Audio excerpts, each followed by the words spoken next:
ওকে, কোনো পদার্থের অণুগুলোর মধ্যে নিট বল শূন্য হয় কখন? আসো একটু এই অধ্যায়ে জি স্পার্ট পড়ে নেই। পদার্থের ক্ষেত্রে আন্ত আণবিক আকর্ষণ বল, এই টার্মটার সাথে এতদিনে আমি যতগুলো ক্লাস নিছি তোমরা যদি করে থাকো এই টার্মটা তোমাদেরকে নতুন করে বুঝাইতে হবে না। আন্ত আণবিক আকর্ষণ বল কি? পদার্থের কণাগুলোর মধ্যে অর্থাৎ পদার্থ গঠনকারী অণুগুলোর মধ্যে যেই বলটা বিদ্যমান থেকে ওদেরকে একটা স্ট্রাকচার দেয়, সেটাই হচ্ছে স্ট্রাকচার দেওয়া মানে কি, ভৌত একটা গঠন তৈরি করে দেয়, সেটাই হচ্ছে আন্ত আণবিক আকর্ষণ বল। তাহলে সংজ্ঞাটা কি?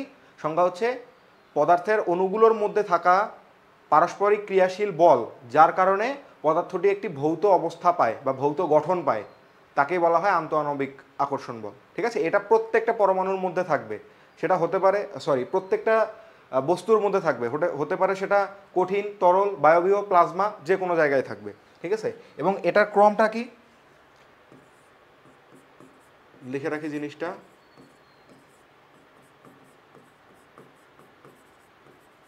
আন্ত আণবিক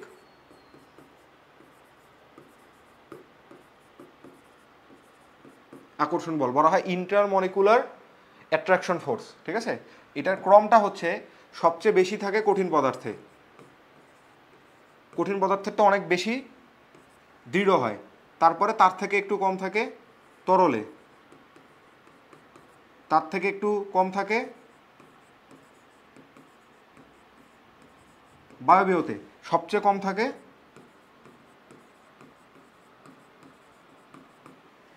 প্লাজমাতে। ঠিক আছে, এবার এটা আসলে কি জিনিস, এটা কিভাবে রিয়াক্ট করে সেটার একটা ব্যাপার আছে। তো আমরা জিনিসটাকে চিন্তা করতে পারি একটা স্প্রিংয়ের স্ট্রাকচার দিয়ে। কি দিয়ে? একটা স্প্রিংয়ের স্ট্রাকচার এইরকম।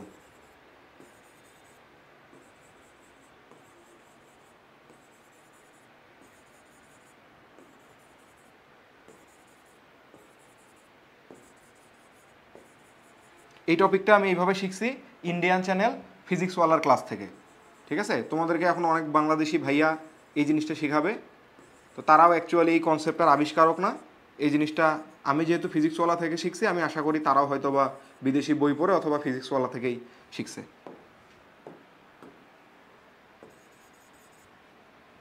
ওকে, তো দেখো খুবই সিম্পল, একটা স্প্রিংকে এই জিনিসটাকে যদি তুমি টেনে এইদিকে নিয়ে আসো, একে যদি তুমি টেনে বাইরে নিয়ে আসো এইখান থেকে, এই পয়েন্টটাকে বা এই পরমাণুটাকে তুমি এই অণুটাকে এইখানে নিয়ে আসলা, তাহলে কি হবে?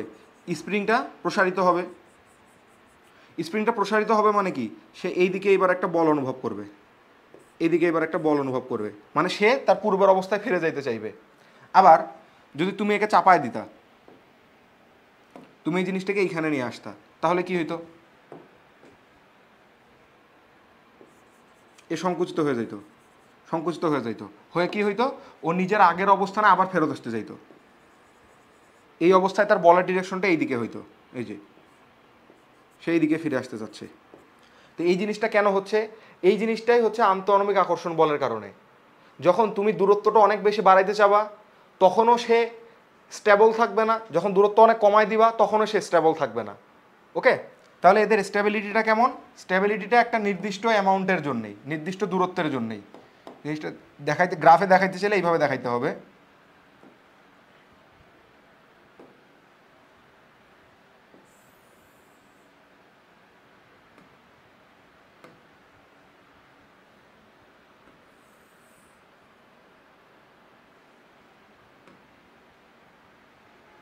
আমি সবুজ কালি দিয়ে যেটা দেখাবো, সবুজ কালি দিয়ে হচ্ছে দেখাবো আমি বলকে,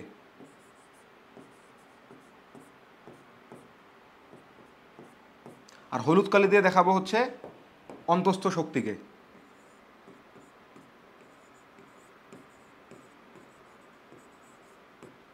এটাকে বিভব শক্তি বা স্থিতি শক্তিও বলা যাবে।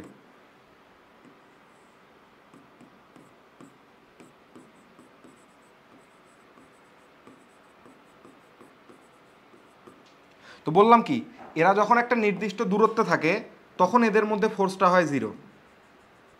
যখন একটা নির্দিষ্ট দূরত্ব থাকে, এই দূরত্ব যখন কমায় দিবা, দূরত্বটা আরও যখন কমায় আনবা, তখন কি হবে? এরা পরস্পরকে বিকর্ষণ করা শুরু করবে।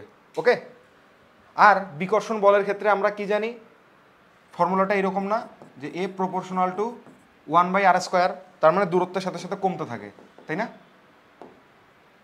এই যে কমতেছে কমতেছে, এ পর্যন্ত গেল মনে করো, কমে কমে আসতেছে। এখন দূরত্বটা যখন একটা সার্টেন রিজিয়নের চেয়ে আবার বেশি হয়ে যাবে, এই সার্টেন রিজিয়নের থেকে যখন বেশি হয়ে যাবে তখন আবার এরা একে অপরকে আকর্ষণ করবে, মানে কাছে টানবে। তার মানে ও হচ্ছে এমনই একটা জিনিস যাকে, ভাই তুমি কাছে থাকতে চাচ্ছ, আমি তোমাকে খুব কাছে আগায় দিলাম, ও বলবে না না না আমি অত কাছে থাকতে চাচ্ছি না। আবার দূরে সরাই দিবা, ও বলবে হচ্ছে না না না না না আমাকে দূরে সরায়ও না এত। মানে ও একটা মডারেট রেঞ্জে থাকতে চায়। তো যখন মডারেট রেঞ্জে থাকবে তখনই কেবল তার মধ্যে হবে বলটা শূন্য, অর্থাৎ এই জায়গায় আকর্ষণ বল বিকর্ষণ বল সমান। কিসের আকর্ষণ বিকর্ষণ সমান? দেখো এই পয়েন্টে থাকা, এই পয়েন্টে থাকা বস্তুর উপর খেয়াল করো, এই দিক থেকে এও টানতেছে, উপর থেকে ও টানতেছে, এই দিক থেকে এও টানতেছে। এরকম একটা 3D চিন্তা করলে এইখান থেকেও কেউ ওকে টানতেছে, ওই দিক থেকেও কেউ টানতেছে, এরা সবগুলোই মানে সমান হয়ে এরকম একটা পয়েন্টে সে স্থির অবস্থায় থাকবে। ওকে, এইটা আমি আরেকটু সামনে দিলে খুব ভালো হয়। এই যে এরকম করে এই পয়েন্টে, এই পয়েন্টটাই হচ্ছে আর নট দূরত্ব। কি বললাম? এইটাকেই বলা হয় আর নট বা স্টেবল দূরত্ব। অর্থাৎ এদের মধ্যে এই যে দূরত্বটা আছে, এই দূরত্বটাই হচ্ছে আর নট। এই আর নটটা তুমি যখন বাড়ায় দিবা তখন তাদের মধ্যে আকর্ষণ বল ক্রিয়া করবে, যখন কমায় দিবা তখন বিকর্ষণ বল ক্রিয়া করবে। মানে ও এই বিন্দুতে গিয়ে স্টেবল হইতে চায়। গ্রাফটা এটা আসে এরকম, ঠিক আছে? আর এই বিন্দুতে যখন একটা পরমাণু বা একটা গঠন স্টেবল অবস্থায় থাকতে চায়, পরমাণুর ক্ষেত্রেও সেটা, সেটা একটা অণুর ক্ষেত্রেও, সেটা কোনো বড় কোনো বস্তুর জন্যও, যখন কেউ স্টেবল অবস্থায় থাকে তখন তার মধ্যে মোট বিভব শক্তি হয় সবচেয়ে কম। কারোর মধ্যে বিভব শক্তি থাকা মানে তার মধ্যে কাজ করার একটা টেন্ডেন্সি আছে। যখন বিভব শক্তি একদমই থাকবেই না বা সবচেয়ে কম থাকবে তখন তার মধ্যে কাজ করার টেন্ডেন্সি কম। কাজ করার যার মধ্যে টেন্ডেন্সি কম সেই হচ্ছে সবচেয়ে বেশি স্টেবল। যেমন এই কলমটাকে যদি এইখানে রাখি, রাখার পর হাতটা ছেড়ে দেই, ও কিন্তু টুক করে নিচে পড়ে যাবে। কারণ কি? কারণ এই বিন্দুতে ওর মধ্যে একটা বিভব শক্তি আছে, তাই না? মহাকর্ষীয় বিভব আছে mgh, তাই না? যেটা অভিকর্ষীয় বিভব শক্তি বলি আমরা। কিন্তু এইটাই যদি অ্যাট এ টাইম আমরা মাটির মধ্যেই রেখে দেই তাহলে কিন্তু ও কোথাও যাইতে পারতেছে না। ওকে তুমি হাত সরাই নিল, মাটিতে রেখে হাত সরাই নিল, ওই জায়গায় থাকবে। তখন আমরা কি বলবো? বিভব শক্তি কম। আরও ভালো হয় মাটি খুঁড়ে যদি ভিতরে ঢুকাই দেই তাহলে ওর বিভব শক্তি আরও বেশি কম। বুঝতে পারছি ব্যাপারটা? তার মানে শক্তি সেখানেই কম থাকে যেখানে সে বেশি স্টেবল। এফ ইকুয়াল টু 0 আর ইউ হচ্ছে মিনিমাম, এই জায়গাটা হচ্ছে স্টেবল।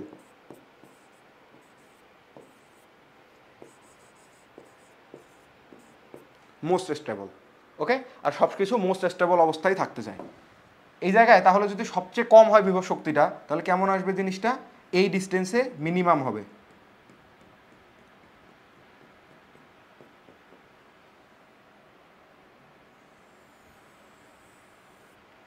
আরেকটু এদিকে দেওয়া লাগতো।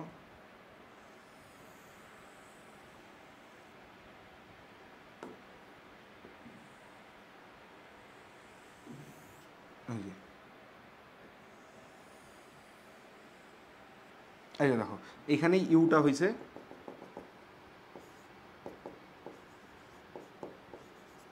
মিনিমাম, আর এই জায়গায় বলটা হয়ে গেছে 0। যেখানে বলটা 0 ওখানে ইউটা মিনিমাম। এর সে যখন দূরত্ব বেড়ে যাবে,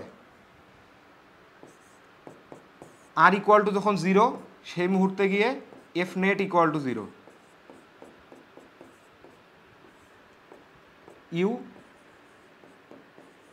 মিনিমাম বা নেগেটিভ।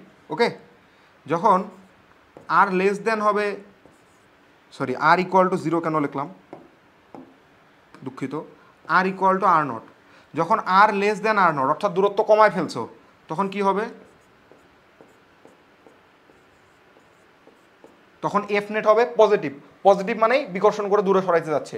দূরত্ব কম, চিন্তা করো, দূরত্ব কম, দূরত্বটা কম, তখন কি চাবে? বলটা এই যে যা দূরে যা, যা দূরে যা। তো এই অবস্থায় এফ নেটটা হবে পজিটিভ, আর ইউ গ্রেটার দেন হবে U minimum. U greater than হবে ইউ মিনিমাম মানে কি? ও কিন্তু স্টেবল অবস্থায় থাকবে না। আবার যখন তুমি আর গ্রেটার দেন করে নিবা আর নট, এখানে আরেকটু ভালো ভাষায় বলা যায় ইউটাও এখানে পজিটিভই হবে।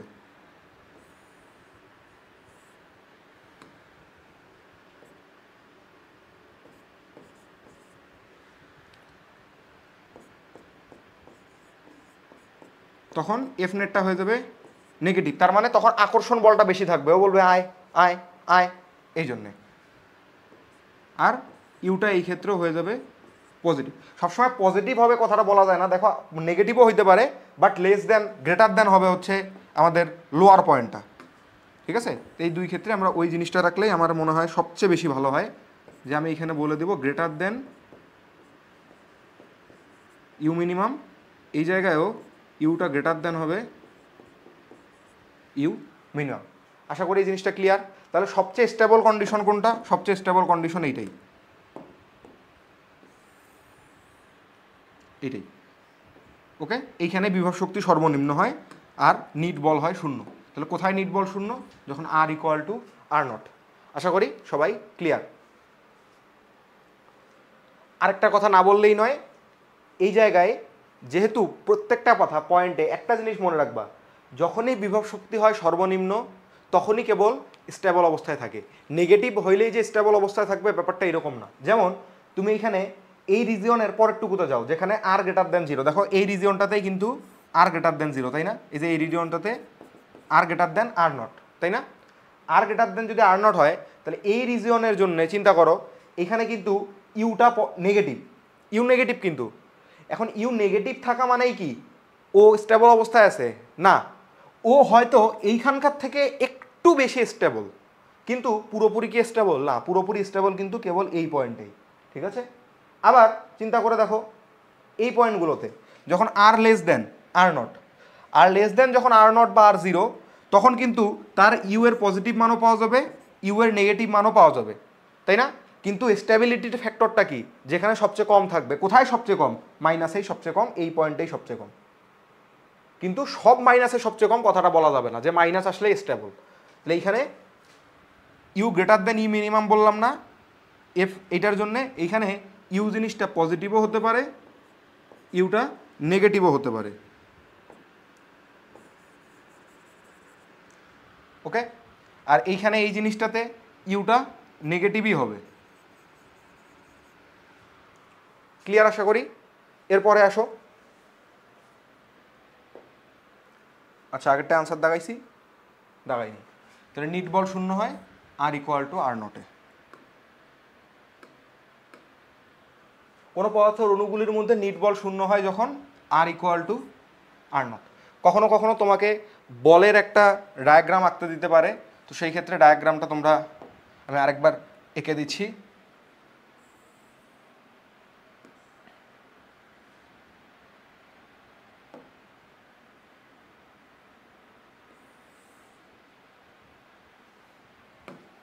এটা হচ্ছে বলের জন্যে, এফ এর জন্যে এই ডিস্টেন্সে বলের জন্য অ্যাকচুয়াল গ্রাফটা যখন হয়, অ্যাকচুয়াল গ্রাফটা হয় এইখানটা এইরকম আর এইখানটা হচ্ছে এইরকম, ঠিক আছে।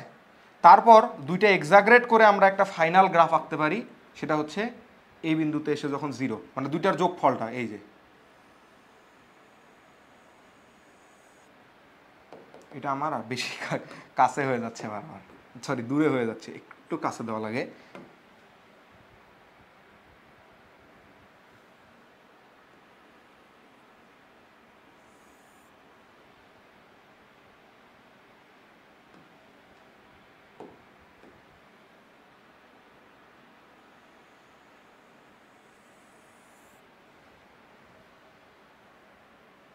এই জিনিসটা চলতেই থাকবে। ওকে, তাহলে এখানে হচ্ছে এইখানেই হচ্ছে F net equal two zero, যেখানে এই ডিস্টেন্সটাই হচ্ছে আর নট,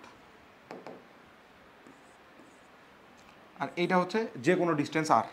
আগের পেজেও এইটা ছিল যে কোনো ডিস্টেন্স আর। ওকে, এই রিজিয়নটাকে আমরা বলবো আকর্ষণ রিজিয়ন। আকর্ষণ বলটাকে আমরা মেইনলি নেগেটিভ আকারে প্রকাশ করি, আর এইটা হচ্ছে এই রিজিয়নটা হচ্ছে বিকর্ষণ রিজিয়ন। ওকে, আর F net equal to always হচ্ছে F attraction plus F repulsion. Okay, এবার যদি আমরা একটা শক্তির গ্রাফটা দেখি,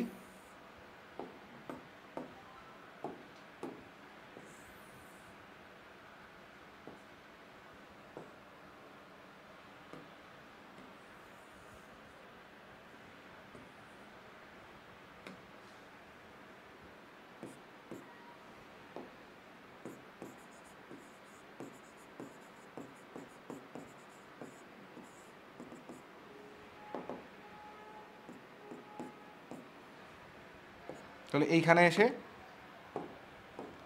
এই আর নট ডিস্টেন্সে এসে বিভব শক্তিটা হয়ে যাবে মিনিমাম। এই যে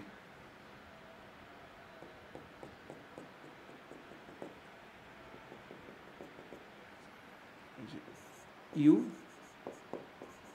মিনিমাম, এই সেই ডিস্টেন্স যেটা হচ্ছে আর নট, আর এটা হচ্ছে আর। ওকে, আশা করি ক্লিয়ার সবার। এরপরে আসো স্থিতিস্থাপকতা জিনিসটা কি।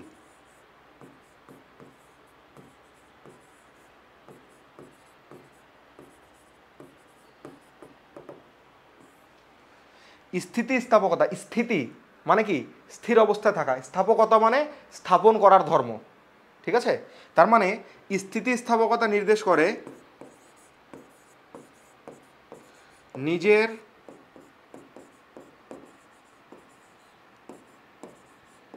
অবস্থায়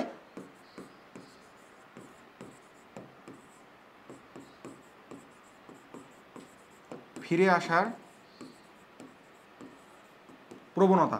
নিজের অবস্থানে বলি নেই, কিন্তু নিজের অবস্থানে বলি নেই এই জন্যে, অবস্থানের ক্ষেত্রে বললে বুঝাবে যে আমি কলমটাকে ধরে এইখানে আনলাম, কলমটা হুট করে এইখানে আবার পেছনে চলে আসলো, এটা কি পসিবল? কখনোই না। তাহলে স্থিতিস্থাপকতা কি, ধরো কলমটাকে আমি বাঁকাইলাম, তারপরে কলমটা টুং করে আবার আগের মতো হয়ে গেল, এই যে রাবারের মতো করে, একটা প্লাস্টিকের স্কেল, টয়িং টয়িং টয়িং টয়িং, ঠিক আছে। রাবারের স্কেল বাঁকাইলাম, ছেড়ে দিলাম, সোজা হয়ে গেল, রাবারের স্কেল বাঁকাইলাম, ছেড়ে দিলাম, সোজা হয়ে গেল, এটাই হচ্ছে স্থিতিস্থাপকতা। ওকে, এবার আসি স্থিতিস্থাপকতা তো বুঝলাম। এখন স্থিতিস্থাপকতার ক্ষেত্রে কিছু রাশি আছে, ঠিক আছে।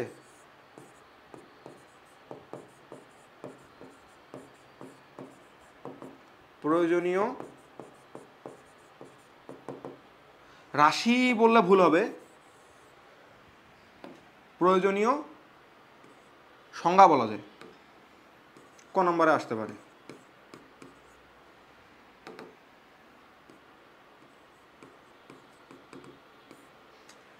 যেমন স্থিতিস্থাপক বস্তু,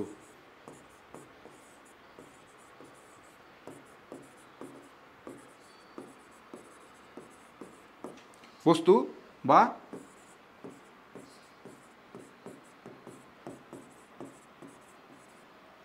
ইলাস্টিক বডি। ইলাস্টিক বডি কারা? আমি বিকৃতি ঘটাবো, বিকৃতি মানে কি, ওর অবস্থার যে কোনো ধরনের পরিবর্তন ঘটাবো, ঘটানোর পর ও আবার নিজের অবস্থায় ফিরে আসবে, নিজের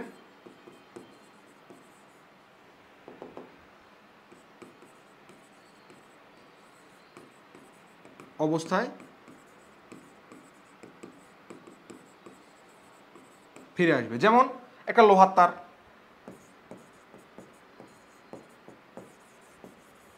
লোহাকে বাঁকাইলাম, আবার নিজের অবস্থায় ফিরে আসলো। এরপর হচ্ছে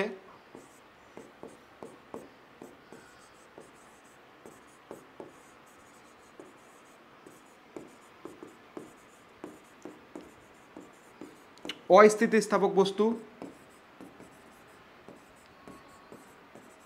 বা নমনীয় বস্তু বলা হয়।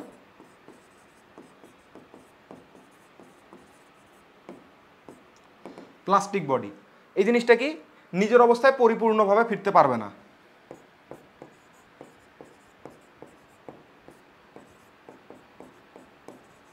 নিজের অবস্থায় পূর্ণরূপে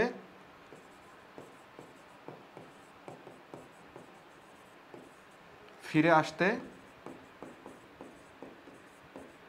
পারে না, ঠিক আছে।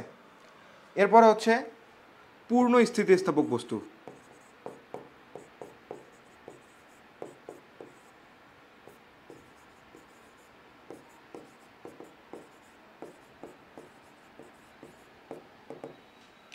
পূর্ণ স্থিতিস্থাপক বস্তু কি 100% নিজের অবস্থায় ব্যাক করে।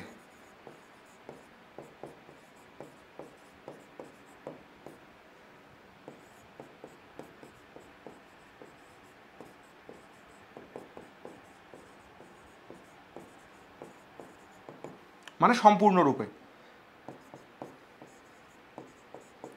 পূর্ণ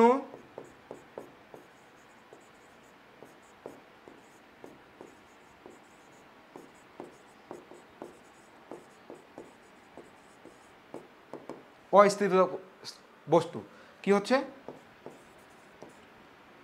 100% ব্যাক করে না,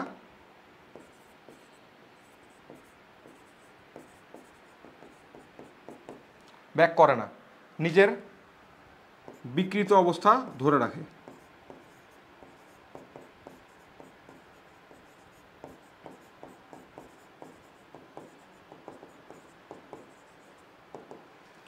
বিকৃত অবস্থা ধরে রাখে। যেমন মাটির ঢেলা, একটা কাদা মাটির একটা বল বানাবো, এরকম করে ফেলে দিব, মাটিটা ছড়ায় যাবে। তারপর কি তুমি ওরা কি দেখবা যে ও হঠাৎ একা একাই আবার নিজের মতো একটা আকার একটা শেপ নিয়ে নিছে বলের?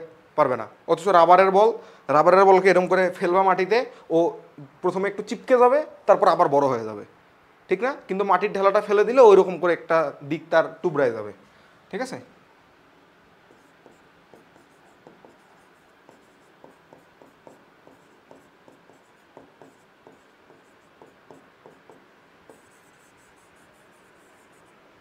নরম মাটির ঢালা।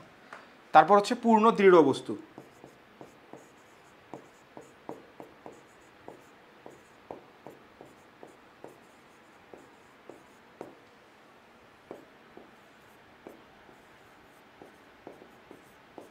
বা ভঙ্গুর বস্তু। তুমি যতই বল প্রয়োগ করো না কেন, ওকে বিকৃতি ঘটানো যাবে না।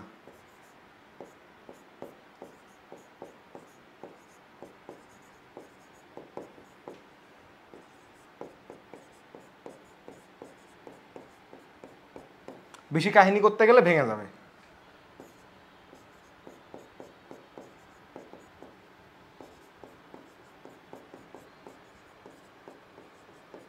বেশি বল দিলে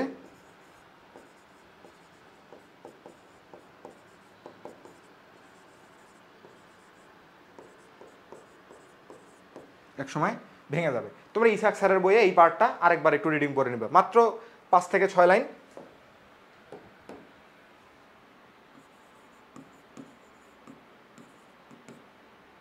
মাত্র হাফ পেজ ইসাক স্যারের বই।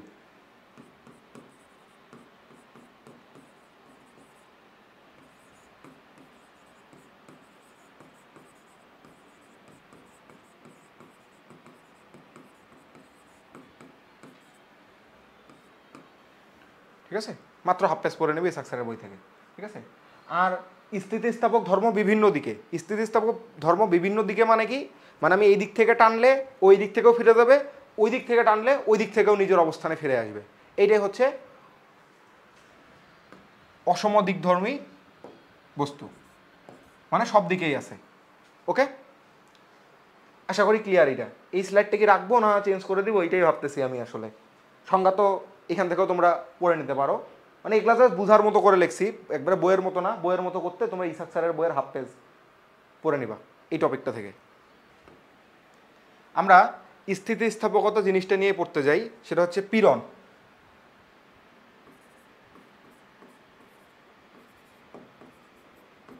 ঠিক আছে, পীড়ন কি?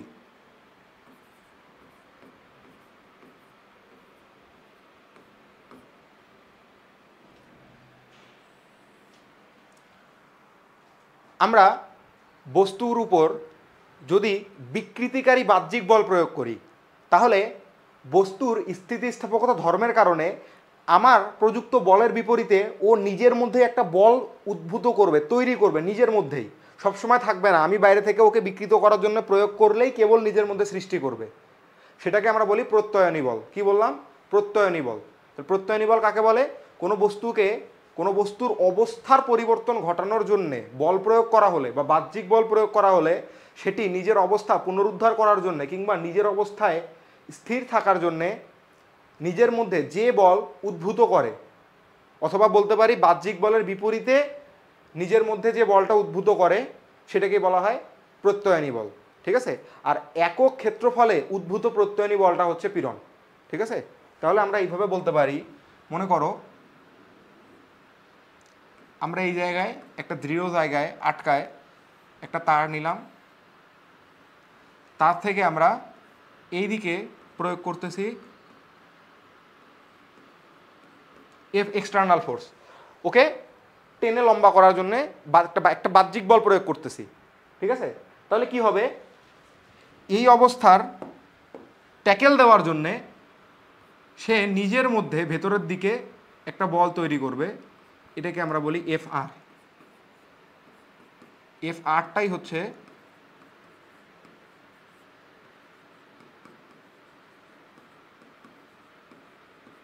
প্রত্যয়নী বল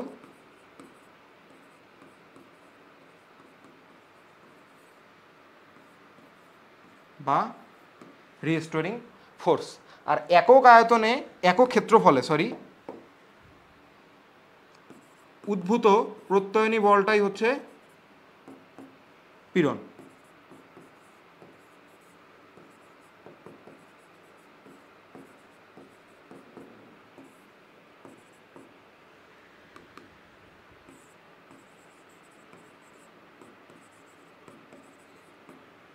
প্রত্যয়নী বল পার ইউনিট এরিয়া। ঠিক আছে, এখন বাই ডিফল্ট এই প্রত্যয়নী বলের মানটা সমান হয়ে যায় বাহ্যিক প্রযুক্ত বলেরই, অর্থাৎ এই এফ রিস্টোরিংটা মানে সমান এবং দিকে বিপরীত হয় এফ এক্সটার্নালের। তার মানে আমরা শুধু মান নিয়ে কথা বলতে গেলে F R equal to F external. ঠিক আছে, এই জন্য অনেক সময় পীড়নকে এই F external divided by area দিয়েও প্রকাশ করা হয়। ঠিক আছে, মানটা সমান থাকে যেহেতু। তো ওকে, তাহলে এটা ক্লিয়ার আমাদের। এখন এই পীড়নটা 3 ধরনের হয়ে থাকে। কয় ধরনের? 3 ধরনের। একটা হচ্ছে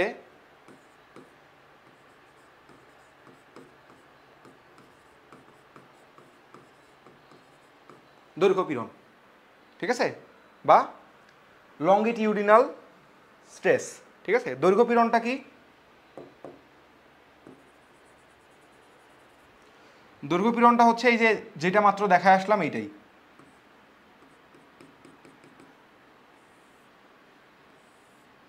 এই যে এখানে আটকায় রাখবো, আটকায় রেখে একক ক্ষেত্রফলের মধ্যে দিয়ে এটা ধরলাম হচ্ছে এরিয়াটা 1।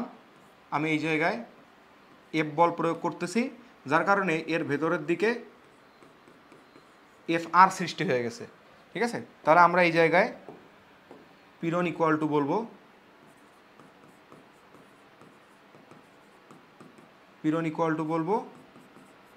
এফ আর ডিভাইডেড বাই এ। আর এই মানটা যেহেতু সমান এফ আর এবং এফ এর, সেহেতু আমরা এটাকে এফ বাই এই বলে দিতে পারি। ওকে, এবার আসি দৈর্ঘ্য পীড়নটা বুঝছি তো, টেনে লম্বা করব অথবা চাপ দিয়ে ছোট করব, দুইটার জন্যই সেম। ওকে, তাহলে ওই চিত্রটাও দেখায় দেই।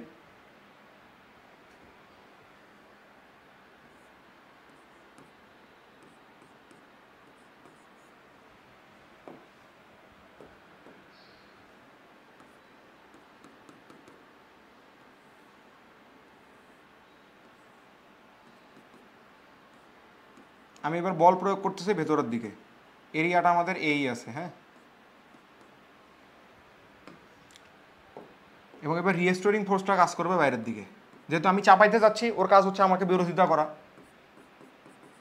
দুটার জন্যই সেম। একটাকে আমরা বলি কম্প্রেসিভ মানে চাপানো, আর একটা হচ্ছে লম্বা করার জন্য। এবার হচ্ছে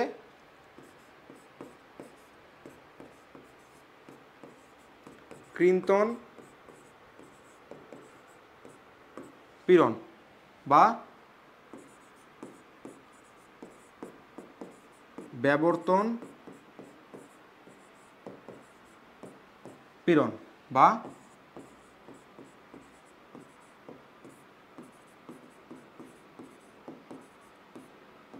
মোচড় পীড়ন, ঠিক আছে? ইংলিশে বলা হয় শিয়ার স্ট্রেস, শিয়ার স্ট্রেস, ঠিক আছে? মোচড় পীড়নটা কি? মনে করো এই হচ্ছে আমাদের একটা বই, হ্যাঁ, একটা বই,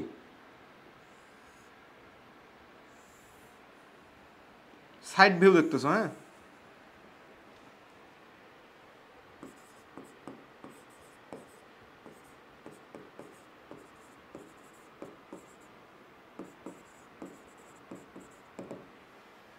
তাহলে এই যে এইখানে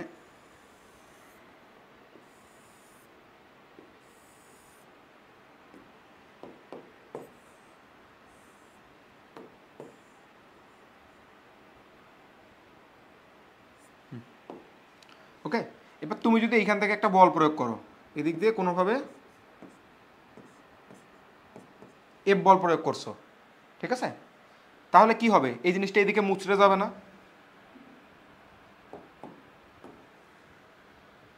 নিচের অবস্থান কিন্তু ফিক্সড আছে, এই জায়গাটা একদম ফিক্স অবস্থায় আছে,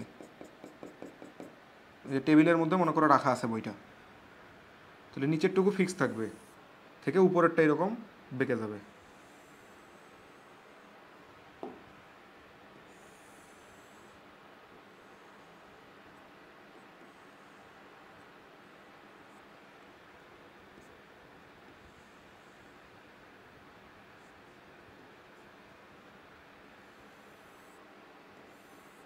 এই যে, ঠিক আছে? এই হচ্ছে পরবর্তী অবস্থা। এই ক্ষেত্রে কি হবে? এই ক্ষেত্রে এই যে একটু বেড়ে যাবে, এই ক্ষেত্রে একটু চেপে আসবে, এইটুকু, ঠিক আছে? তাহলে এই ক্ষেত্রে দেখো আমরা এই বলটা তলের স্পর্শক বরাবর প্রয়োগ করছি না? এটা কি তলের স্পর্শক?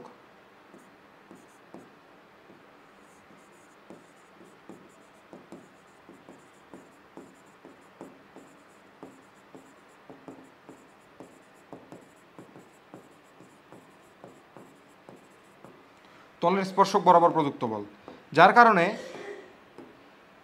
এই জায়গায় প্রত্যয়নী বলটা সৃষ্টি হবে এইদিকে, এটাই হচ্ছে এফআর। এবার এই এফআরটাকে আমরা কি বলবো? F tangential. আর এই যে তলটা দেখতে পাচ্ছি, যেই তলে এই ঘটনাটা ঘটতেছে, এই যে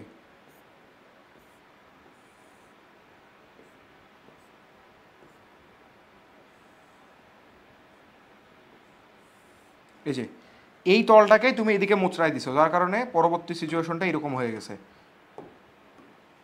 এই যে এখন এই জিনিসটা পুরোটাই এই জায়গায় চলে আসছে, এই যে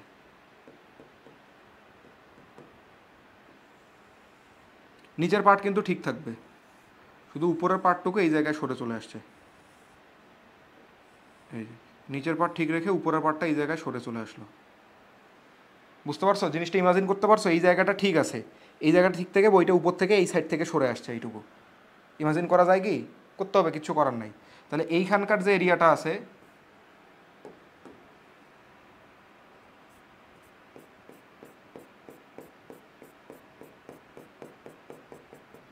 এই এরিয়াটা যদি এ হয়, আর আমি বল প্রয়োগ করছি কোথায়?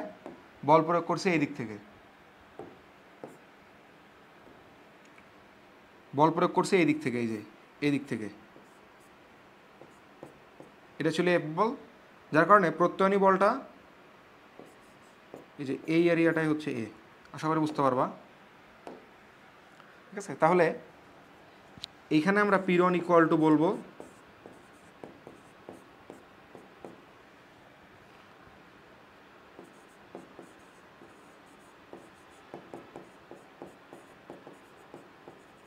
প্রত্যয়নী বল বাই ক্ষেত্রফল।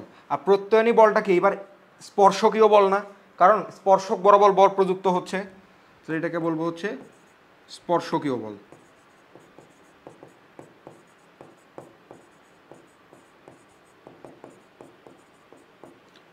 ডিভাইডেড বাই স্পর্শতলের ক্ষেত্রফল।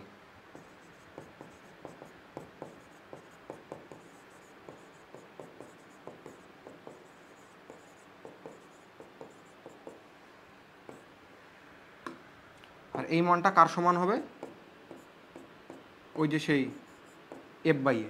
শুধু এরিয়াটা মনে রাখবা যে তুমি এই এরিয়াটা নিলে কিন্তু হবে না, তোমাকে এই এরিয়ায় উপরেরটাই নেওয়া লাগবে, যেই তলে প্রয়োগ করতেছো ওই তলে। ওকে, আশা করি ক্লিয়ার। এরপরে এটাকে অনেক সময় আমরা এফ টি দিয়েও লিখে থাকি, যেহেতু এফ টেনজেন্সিয়াল, স্পর্শক বরাবর আসতেছে, এফ টি। ওকে,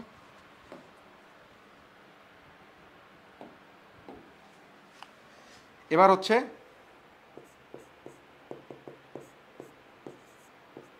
আয়তন পীড়ন।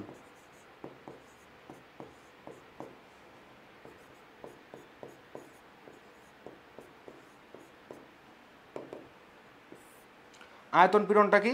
মনে করো একটা বড় গোলক আছে, ঠিক আছে, আয়তন এটা, হ্যাঁ, ত্রিমাত্রিক, ব্যাপারটা হচ্ছে এইরকম, এই যে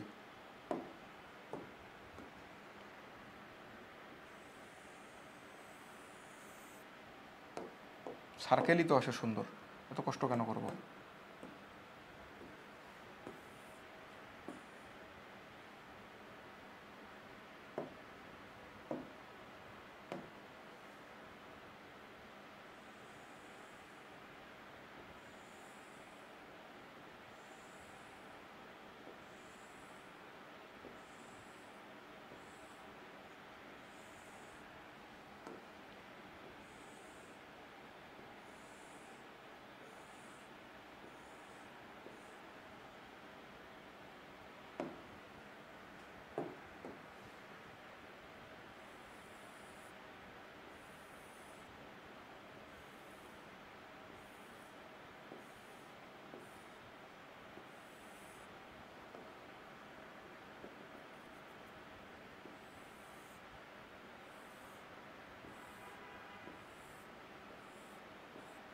বুঝো দেখি, এটা একটা বলের মতো, হ্যাঁ, গরিবের বল আর কি। তো এই জায়গায় আমরা যদি তার পুরো সারফেস এরিয়া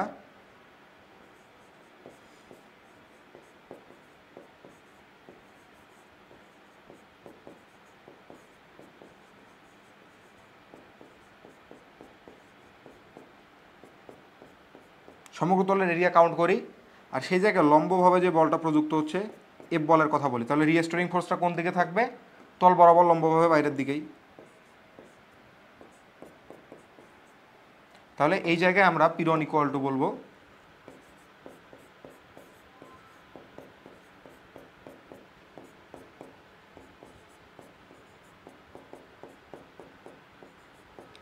আর এই ক্ষেত্রে এরিয়াটা বের করা কষ্টকর। এইভাবে যেমন সুন্দরভাবে এরিয়া বলা যাচ্ছে, প্রত্যেকটা তলের উপর কিন্তু সেম বল পড়তেছে না, যার কারণে এরিয়াগুলো ভিন্ন ভিন্ন, ঠিক আছে, বের করা যায় কিন্তু ভিন্ন ভিন্ন।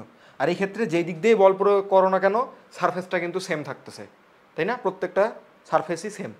গোলকের ক্ষেত্রে জানি না আমরা, উপরে প্রত্যেকটা যত ছোট এরিয়া কাটো না কেন, পুরো সারফেসটা কিন্তু একই রকম, ঠিক আছে, সমতলীয়।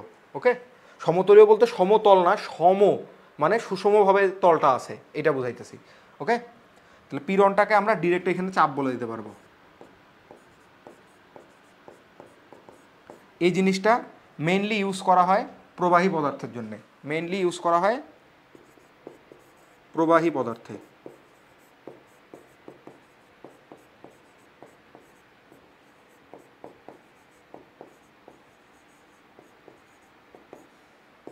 ইউজ করা হয়। ওকে, তাহলে পীড়ন গেল। এরপরে আসো বিকৃতি।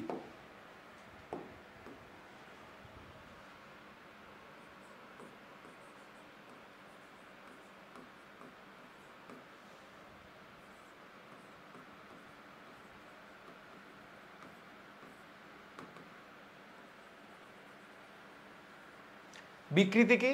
বিকৃতির সবচেয়ে সহজ সংজ্ঞা হলো একক মাত্রায় পরিবর্তন। কিসে? একক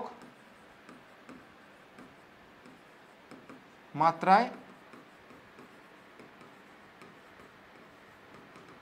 পরিবর্তন।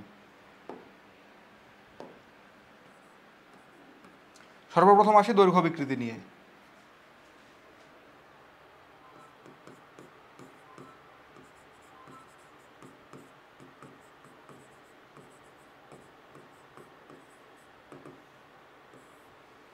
ধরো একটা বস্তুকে আমি এই জায়গা থেকে রেখে আটকে রেখে এদিক থেকে টানছি,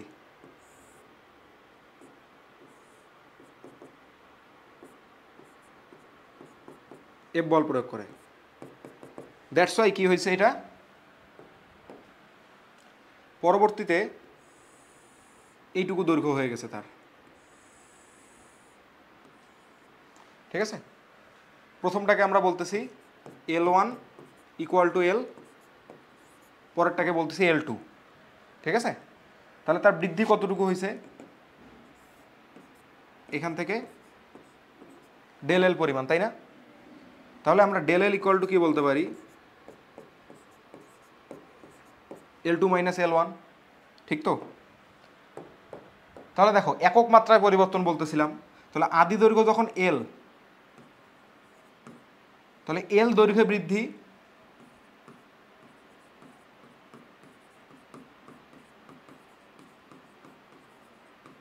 এল দৈর্ঘ্যে কতটুকু বৃদ্ধি হয়েছে, ডেল এল।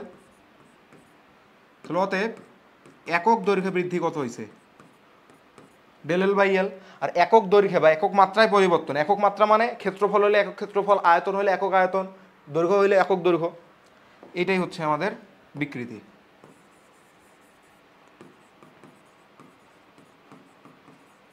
বিকৃতি।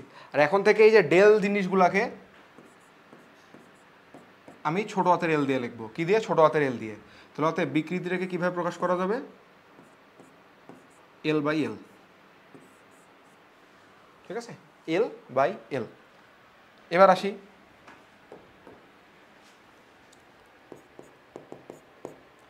দৈর্ঘ্য বিকৃতি, এবার হচ্ছে মোচড় বিকৃতি।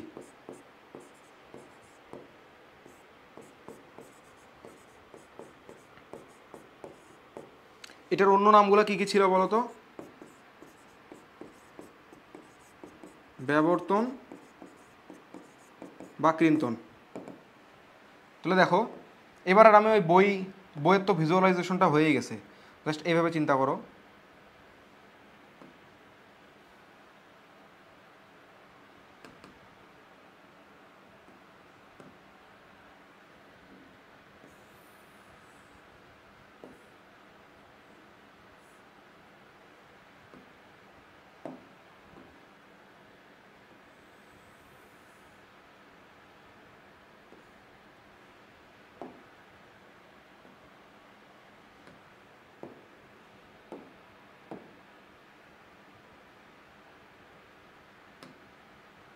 এই যে, আর এর বাকি তলগুলো চিন্তা করবা, বাকি তলগুলো চিন্তা করতে গেলেও যে কষ্ট হয় তা না,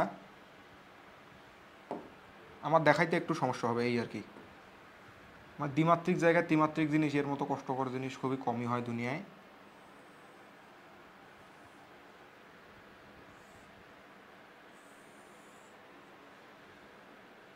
এই আর কি, এই জায়গা থেকে এইটুকু ধরো আমি একটু সমান রেখাই নেই।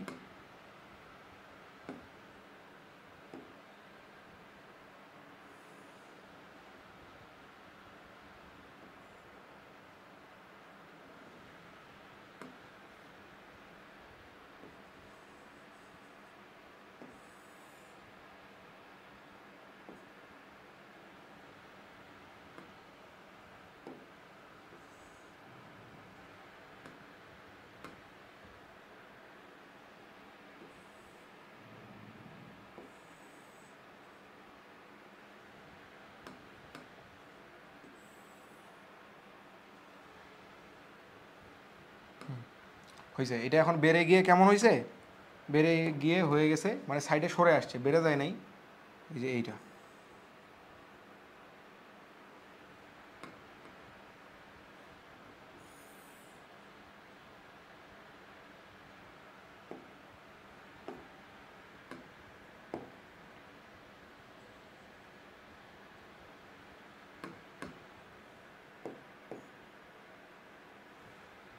এই পার্টগুলো তোমরা কেটে কেটে দেখবা।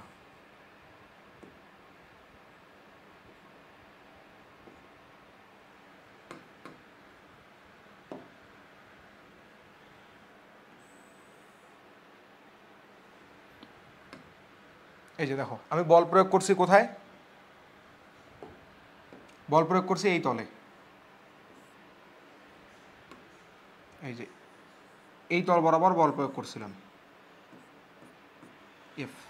ওকে, ফলে এটা এইদিকে সরে গেছে, তো সরছে কতটুকু, এইটুকু পরিমাণ, এটাকে বললাম আমরা থিটা সি, রেডিয়ান এককে। ওকে, এই দৈর্ঘ্যটা কত? এই দৈর্ঘ্যটা ছিল মনে করো এ, আর এইটুকু কত সরে গেছে? সরে গেছে হচ্ছে এক্স। তাহলে আমরা কি বলতে পারি? এ দৈর্ঘ্যে পরিবর্তন এক্স, অতএব একক দৈর্ঘ্যে পরিবর্তন এক্স বাই এ। তাহলে এইটাই হচ্ছে আমাদের এবার বিকৃতি, ঠিক না? আবার একটা কথা খেয়াল করো, এই ত্রিভুজটাতে এই জিনিসটাকে কি বলা যাবে? আবার ট্যান থিটা বলা যাবে না? আবার থিটা যেহেতু অতি ক্ষুদ্র,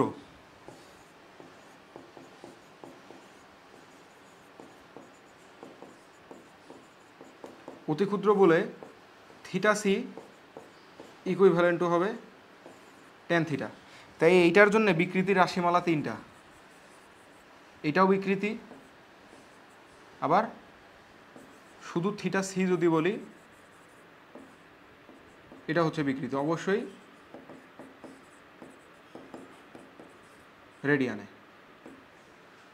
ঠিক আছে, এবার আসো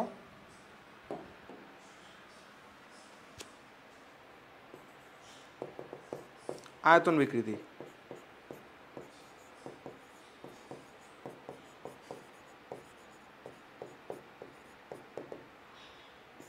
আয়তন বিকৃতি নর্মালি ওই বৃদ্ধিটাকে ধরে না, হ্রাসটাকেই ধরে অ্যাকচুয়ালি, এটার কোনো স্পেসিফিক কারণ নেই, নর্মালি ম্যাথগুলো অমনই আসে তাই। এখন ধরো আয়তন আগে এইটা ছিল, এখন হয়ে গেছে এইটা, ছোট আয়তনটাকে বলতেছি হচ্ছে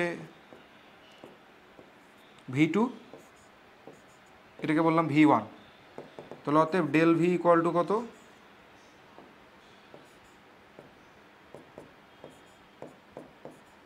V1 মাইনাস V2, তাই না? ইকুয়াল টু একটা ছোট ভি। তাহলে অতএব আর V1টাই যদি আমাদের ভি এর সমান হয়, বড় ভি এর সমান, তাহলে বলতে পারি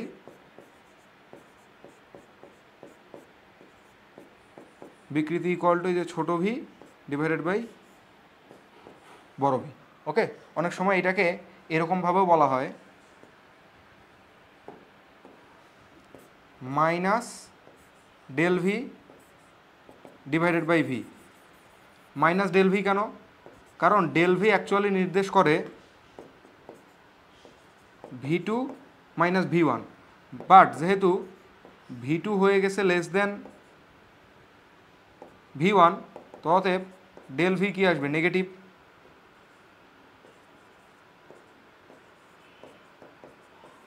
এই জন্য এই নেগেটিভটাকে পজিটিভ করার জন্য সামনে আরেকটা মাইনাস দেওয়া হয়। ঠিক আছে, বুঝতে পারছি? ক্লিয়ার আশা করি। এই পার্টটা আলাদা এখানকার তুলনায়। গেল। এইবার হচ্ছে হুকের সূত্র।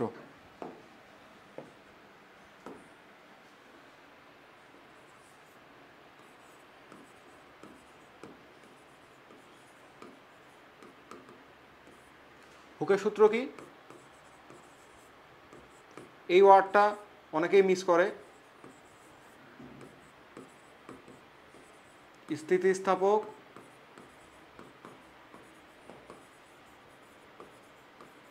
সীমার মধ্যে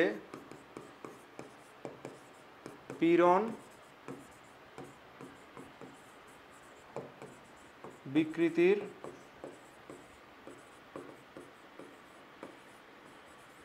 সমানুপাতিক। এই ওয়ার্ডটা ইম্পর্টেন্ট, স্থিতিস্থাপক সীমার মধ্যে।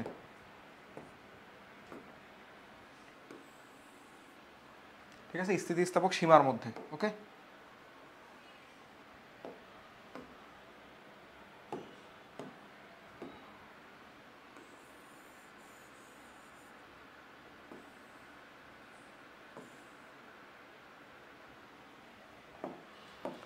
আচ্ছা, তাহলে এটার যদি একটা গ্রাফ আমরা দেখতে চাই পীড়ন ভার্সেস বিকৃতির,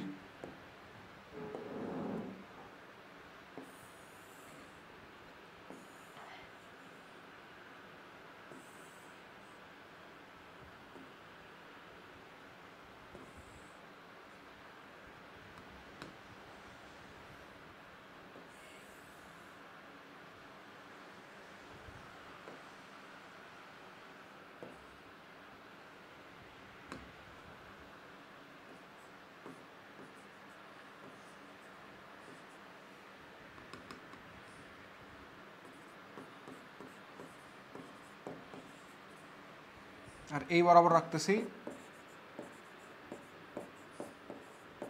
বিকৃতিকে। তাহলে গ্রাফের শেপটা হয় এমন, প্রথমে এইটুক সোজা উঠবে, তারপরে এইরকম আসার পর এইরকম হয়ে যাবে। ঠিক আছে, ওকে। তাহলে দেখি আমরা ব্যাপারটা, এই যে এই লাইন পর্যন্ত এইটুকুকেই বলা হচ্ছে স্থিতিস্থাপক সীমা।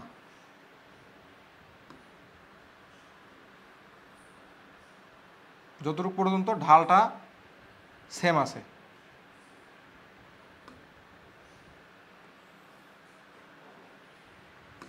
আমরা নামকরণ করলে এটাকে যদি বলি ও এ, তাহলে ও এ হচ্ছে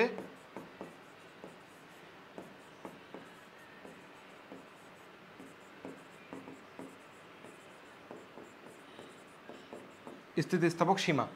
এরপরে একটা পয়েন্ট নিলাম এখানে বি পয়েন্ট। এই বি পয়েন্টও স্থিতিস্থাপক সীমা কিছুটা মেনটেন করবে এই পয়েন্টটাতে, বি পয়েন্টে কিছুটা মেনটেন করবে, বাট ওইখানে কিন্তু জিনিসটা রিল্যাক্স হয়ে যাবে, জিনিসটা রিল্যাক্স হয়ে যাবে। ওকে, এরপর একটা পয়েন্ট নিচ্ছি এখানে সি পয়েন্ট। এই সি পয়েন্টকে বলা হচ্ছে উচ্চ নতিবিন্দু। এই পয়েন্টটা এই বি আর সি রিজনে যদি আমরা স্থিতিস্থাপকতাটাকে দেখতে চাই, অবজার্ভ করতে চাই, তাহলে কিন্তু পরিপূর্ণ স্থিতিস্থাপকতা পাবো না। কেন? কারণ ওই জায়গায় যেই ঘটনাটা ঘটে সেটাকে বলা হয় স্থিতিস্থাপক ক্লান্তি। এই পার্টটা মনে রাখবো, একটা ওয়ার্ড।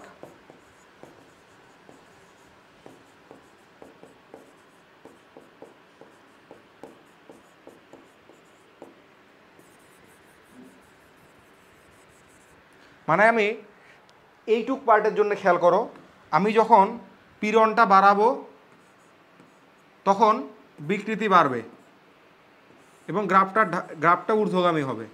আবার এই পয়েন্ট থেকে যখন আমি এদিক থেকে পীড়নটা কমাবো তখন বিকৃতি আস্তে আস্তে কমতে থাকবে এবং এইখান থেকে সরাসরি এই পথটাই মেনটেন করে নেমে আসবে। ঠিক আছে, একটু বাঁকা হয়েছে তো সোজা করে দিচ্ছি আমি।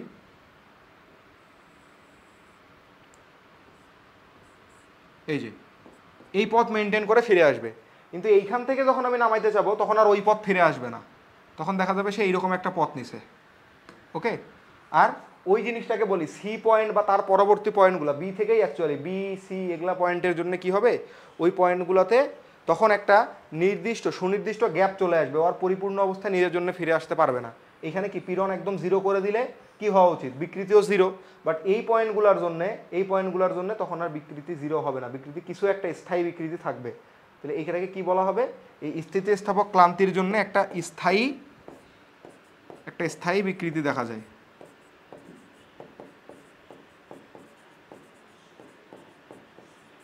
স্থায়ী বিকৃতি, ঠিক আছে। যেমন রাবারের কথা চিন্তা করো, টানতে টানতে একসময় এমন হয় প্রথম 2-3 বার এইটুক টানলাম ফিরে আসলো, আবার টানলাম ফিরে আসলো, বাট এক সময় যদি তুমি অনেক বেশি টানাটানি করো তখন দেখবা রাবারটা ঝিলঝিল হয়ে গেছে। ঠিক আছে, তো কেন হয়?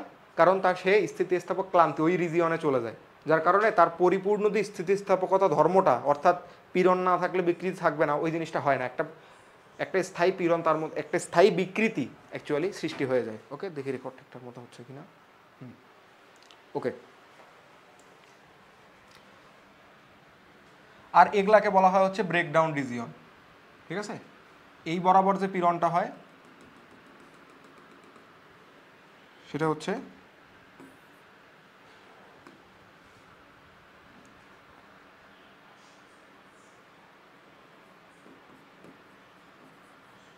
অসহ পীড়ন। অসহ পীড়নটা কি? যেখানে এসে ছিঁড়ে যাবে জিনিসটা বা ভেঙে যাবে। এই পয়েন্টটা কি? ডি পয়েন্টটাকে বললে ডি পয়েন্ট হচ্ছে নিম্ন নতিবিন্দু। ঠিক আছে, গেল, তাহলে ওইটা গেল। তার মানে কি,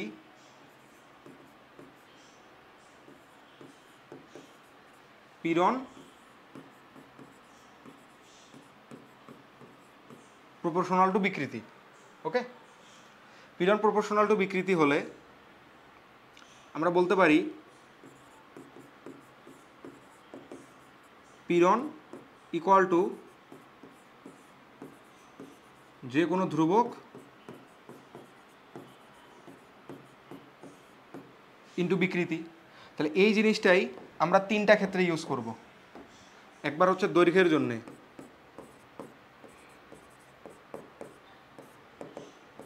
দৈর্ঘ্যের জন্য পীড়নটা কি ছিল, F by A equal to যে ধ্রুবকটা আসতো তাকে বলা হয় ইয়ং মডুলাস, আর বিকৃতিটা কি ছিল, এল বাই এল। তাহলে ফর্মুলা এটা।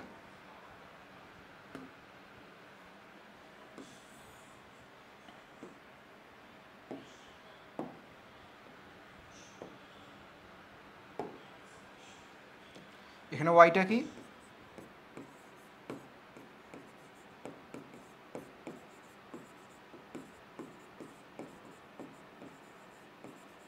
ইয়ং এর গুণাঙ্ক। ঠিক আছে, এটাই যদি আমরা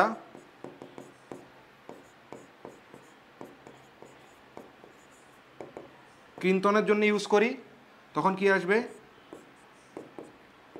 F tangential divided by area equal to, এখানে আছে ইটা, ইটা আসে ইটা। ঠিক আছে, এটা কিন্তু বড় হাতের ওয়াই, আর ইটা ইটা ইটা ইন্টু কী বলা যাবে, এক্স ডিভাইডেড বাই এ, অথবা F T by A equal to eta into theta C.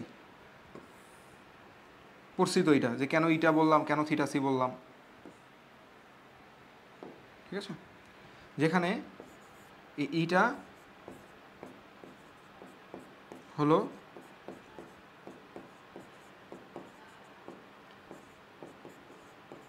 ক্রিন্তন গুণাঙ্ক বা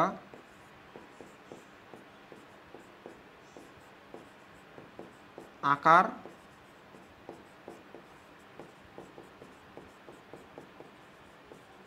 বিকৃতি গুণাঙ্ক বা ব্যবর্তনীয় গুণাঙ্ক, এগুলো ইউজ করা হবে। ফাইনালি আয়তনের জন্যে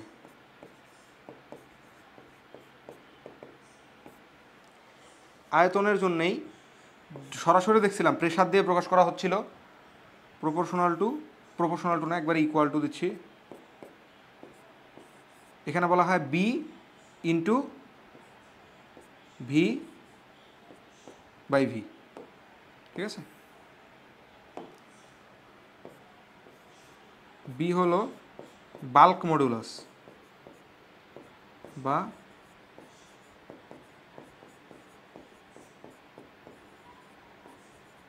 বাল্কের গুণাঙ্ক। এই বি ইকুয়াল টু হচ্ছে কে, এই কে কে বলা হয় অসংনম্যতা।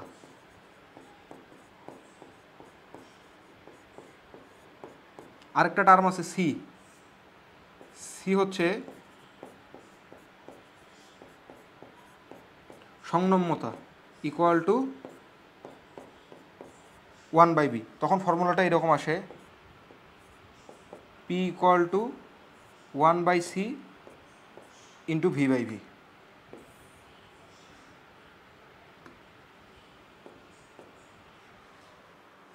আশা করি ক্লিয়ার। এবার কেন এটাকে সংনম্যতা আর অসংনম্যতা বলতেছে, দেখো যার ইয়ং গুণাঙ্ক বেশি,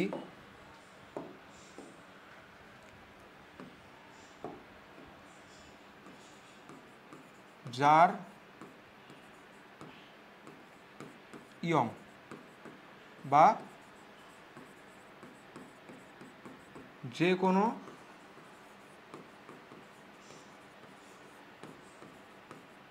স্থিতিস্থাপক গুণাঙ্ক বেশি, সেই অধিক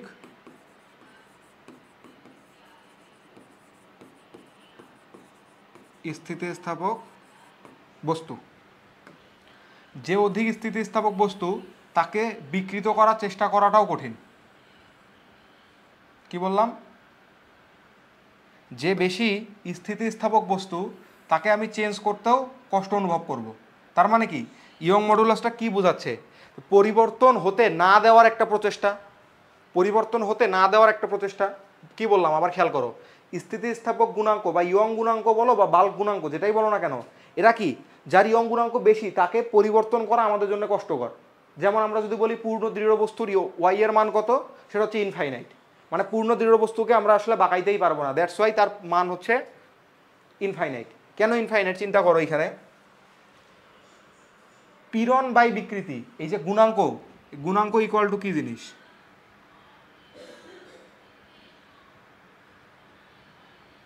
ধরো একটা জিনিস একটু মিসিং হয়ে গেছে,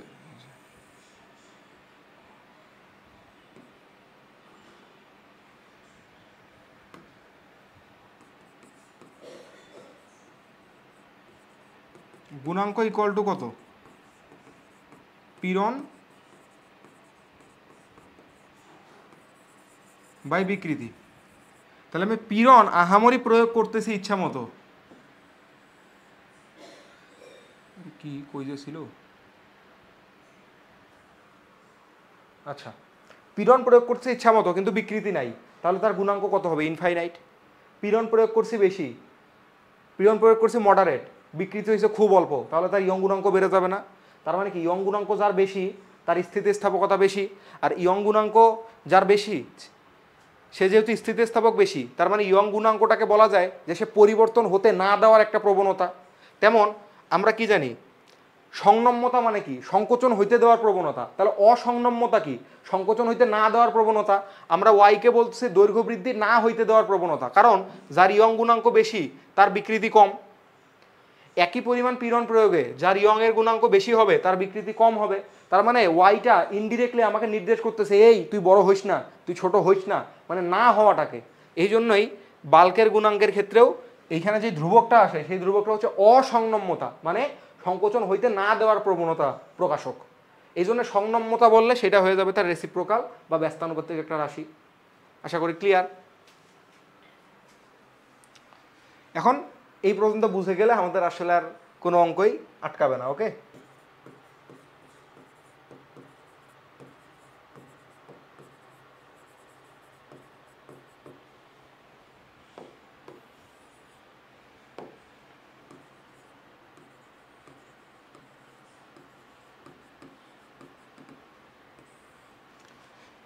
পীড়নের একক কি হবে বলো, পীড়ন ইকুয়াল টু কি ছিল,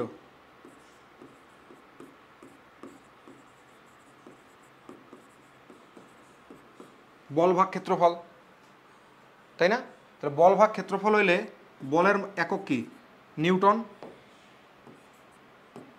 আর ক্ষেত্রফল কি, মিটার স্কোয়ার।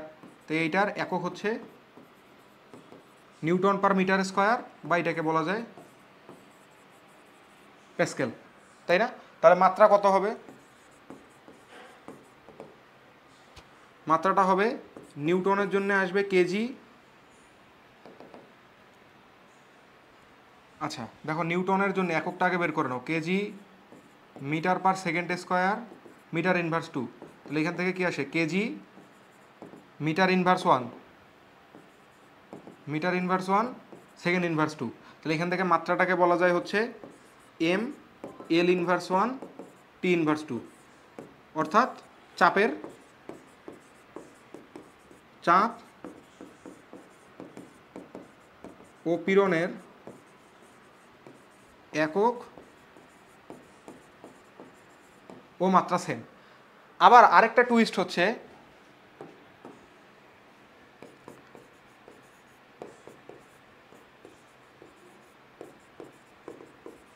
স্থিতিস্থাপক গুণাঙ্কগুলোর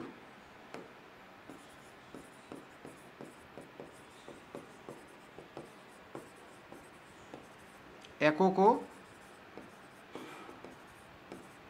মাত্রা সেম, সেম অর্থাৎ আমরা চাপের মাত্রা যা বলবো সেই চাপের মাত্রাটাই হচ্ছে পীড়নের মাত্রা, ওইটাই হচ্ছে ইয়ং মডুলাসের মাত্রা, ওইটাই হচ্ছে ইটা এর মাত্রা বা ক্রিন্তন গুণাঙ্কের মাত্রা, তা ওইটাই হচ্ছে এই বাল্ক মডুলাসের মাত্রা। বুঝতে পারছি? তাহলে এইটাই ইকুয়াল টু হচ্ছে M L inverse T inverse 2, আর একক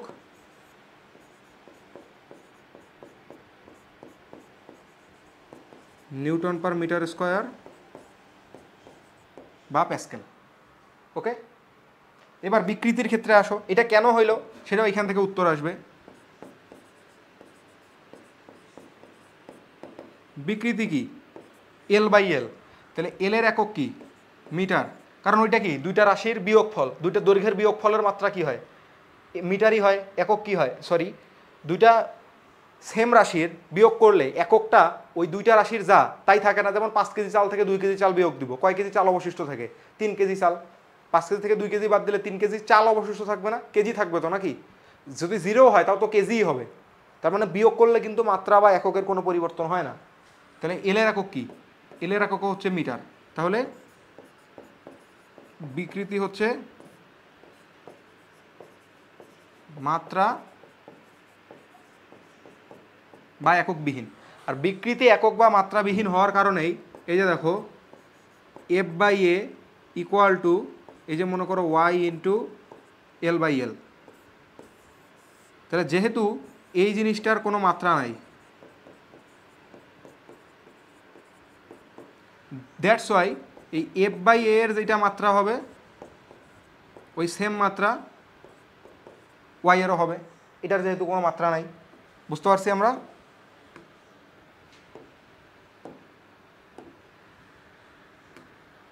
আশা করি পুরোটা ক্লিয়ার।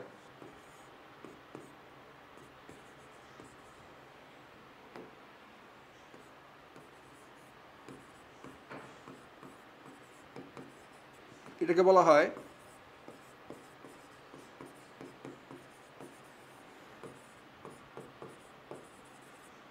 Breaking stress. ন্যূনতম যে ভার প্রয়োগে কোনো তার ছিঁড়ে যায় বা বস্তু ভেঙে যায়।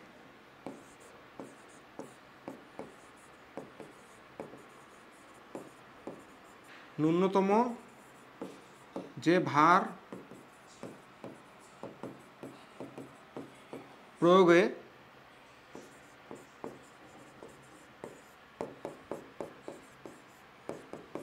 বস্তু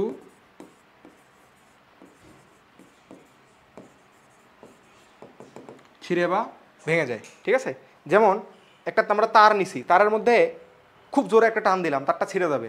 কারণ আমরা বলতেছি যে অত জোরে দিব না, আমরা ন্যূনতম একটা মানে 1 নিউটন বল দিলাম, একক ক্ষেত্রফলের মধ্যে 1 নিউটন বল দিছি, একক ক্ষেত্রফল হওয়া জরুরি। একক ক্ষেত্রফলে 1 নিউটন বল দিছি, ওর মধ্যে পীড়ন সৃষ্টি হয়ে গেল। কত পীড়ন সৃষ্টি হয়েছে? ওই 1 নিউটনের জন্যে যে পীড়নটা, যে প্রত্যয়নী বল আসবে তার জন্যে, অর্থাৎ প্রত্যয়নী বলটাও যেহেতু 1 নিউটনই, তাহলে 1 নিউটনের জন্যে পীড়নটা একক ক্ষেত্রফলের উপরে যেহেতু বল হিসাব করতেছি সেহেতু 1 প্যাসকেলই আসবে বা 1 নিউটন পার মিটার স্কোয়ারই আসবে। তাহলে এক একক মানের পীড়ন প্রয়োগ করলাম, 2 একক মানের পীড়ন প্রয়োগ করলাম, 3 একক মানের পীড়ন প্রয়োগ করলাম, 4, 4.8, 4.9, 4.999 জাস্ট পাস করছি, ও ছিঁড়ে গেছে। মানে একক ক্ষেত্রফলে 5 নিউটন বল প্রয়োগ করতেই ও ছিঁড়ে গেল। তাহলে এইটাই হচ্ছে তার অসহ ভার। অসহ ভারটা কত? 5 নিউটন। বুঝতে পারছি? তাহলে ন্যূনতম যে ভার প্রয়োগে বস্তু ছিঁড়ে যায়। ঠিক আছে, এটা একক ক্ষেত্রফলে ইউজ করলে আরেকটু ভালো হয়, যে একক ক্ষেত্রফলে যে ভার প্রয়োগে।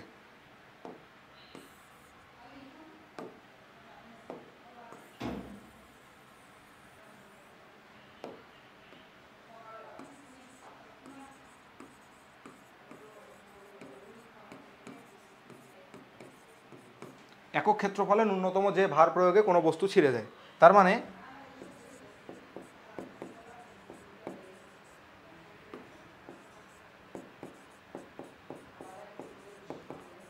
অসহপীড়ন ইকুয়াল টু অসহ ভার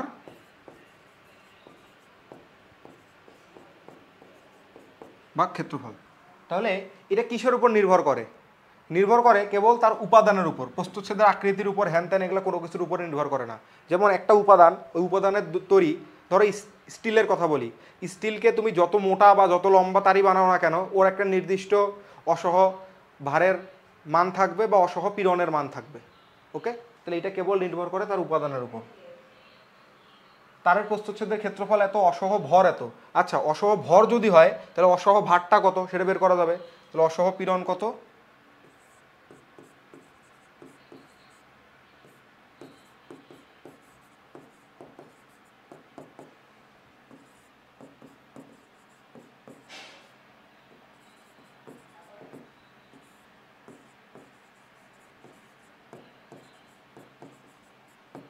আর অসহ ভার মানে হচ্ছে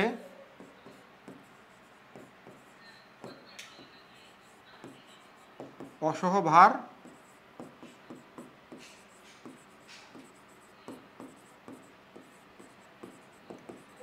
ইন্টু অভিকর্ষ ত্বরণ বাই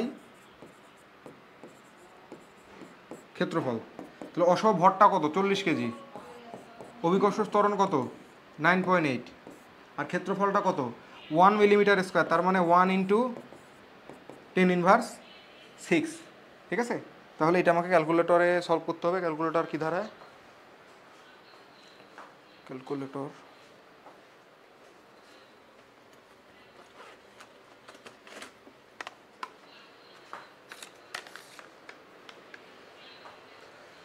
40 ইন্টু 9.8 ডিভাইডেড বাই 10⁻⁻6। তাহলে এটা হচ্ছে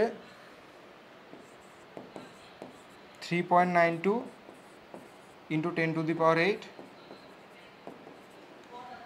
Newton per metre square. Okay, তাহলে আশা করি ক্লিয়ার এইটা। তাহলে এরপরে আসো, কোনো পদার্থের অসহ পীড়ন এত, ওই পদার্থের তৈরি, এখানে 3 উঠছে জিনিসটা, এটা একটু ভুল উঠছে।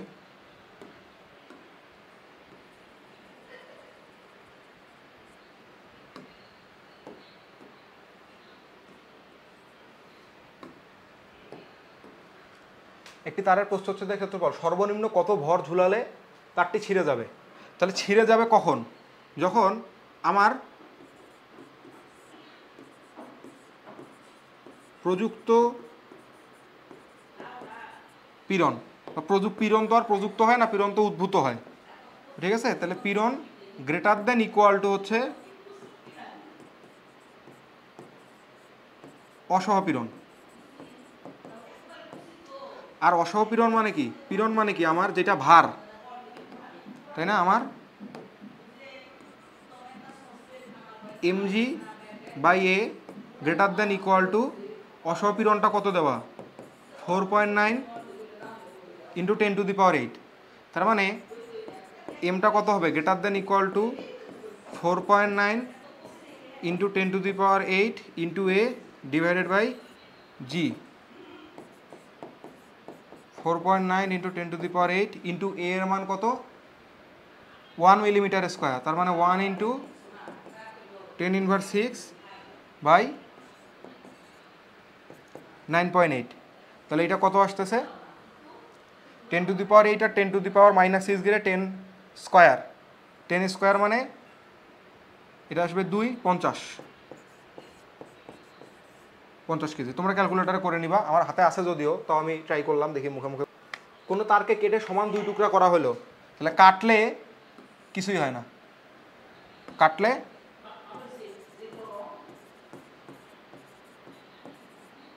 কাটলেও সেম থাকে, কারণ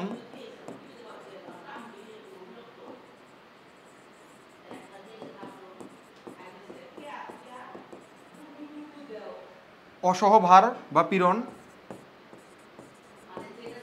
দৈর্ঘ্য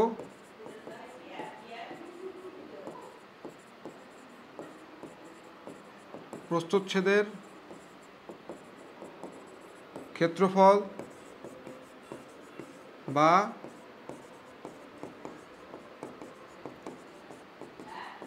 প্রযুক্ত বলের উপর নির্ভর করে না। তাহলে কি হবে, পূর্বের সমান। নিচের কোণটি সর্বাপেক্ষা স্থিতিস্থাপক। তো এইটার জন্য তোমাদের জন্য আমি একটা চার্ট রেডি করে রাখছি আসলে, কারণ আগেই বলে রাখি এটা মুখস্থ লাগবে না তোমার এই চার্টটা, জাস্ট তুমি এটা পরীক্ষার দিন সকালে চোখ বুলায় যাবা যেন এই অর্ডারটা তোমার মনে থাকে যে কে কার চেয়ে বড়। এটা মনে রাখা আহামরি কষ্টকর না। আর মনে করো কোনো কারণে তোমার মনেই নাই, তাহলে ভাই তোমার বন্ধু বান্ধব আশেপাশে কেউ না কেউ এটা ঠিকই নার্ড আছে পোলাপান, কেউ মুখস্থ করে যাবে এইটা। আর এই কোশ্চেনটা রেয়ারলি আসে, এই ধরনের মুখস্থ মান রেয়ারলি আসে, আহামরি খুব বেশি আসে না।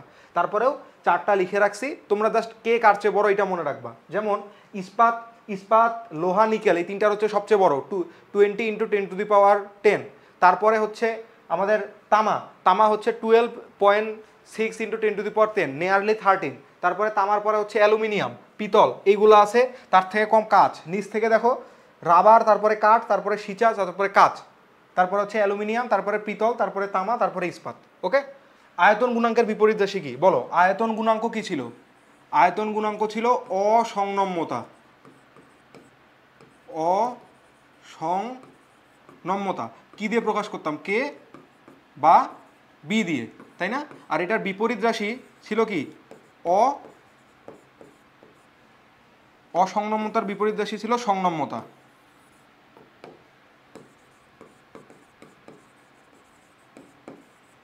সংনম্যতা, এই সংনম্যতা কি দিয়ে প্রকাশ করতাম? সি দিয়ে। সি ইকুয়াল টু কে ছিল? 1/b, তাই না? তার মানে এটার বিপরীত রাশি কি হবে? সংনম্যতা। এখানে বানানটা ভুল আসছে,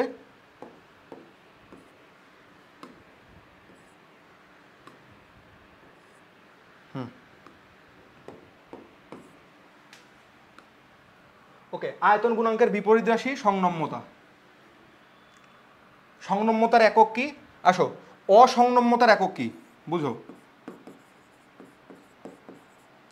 অসংনম্যতা এইটাই কি ছিল? আয়তন গুণাঙ্ক। আয়তন গুণাঙ্ক, আর আয়তন গুণাঙ্কের একক কি ছিল? Newton per metre square. তার মানে অসংনম্যতা যেহেতু আয়তন গুণাঙ্ক, তাহলে তারও একক হবে নিউটন পার মিটার স্কয়ার। তাহলে সংনম্যতার একক কি? সংনম্যতার একক হচ্ছে 1/নিউটন per metre square. That means newton inverse 1 meter to the power 2। Newton inverse 1 meter to the power 2, এটা মনে রাখবো। পয়সনের অনুপাত।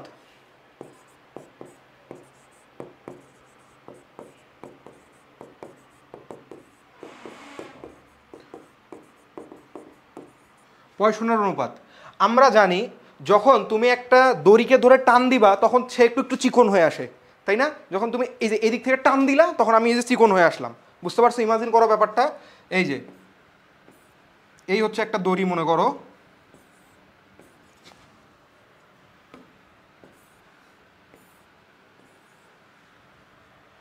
এই দড়িকে আমি যখন টান দিব, দুই দিক থেকে ধরে টান দিছো, এদিক থেকেও টান দিলা, এদিক থেকেও টান দিলা, তখন কি হবে?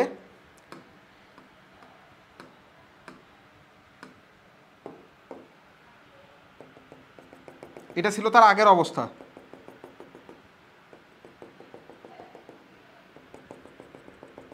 এই আগের অবস্থা থেকে সে একটু বিচ্যুত হয়, লম্বাও হবে, চিন্তা করো, লম্বাও হবে,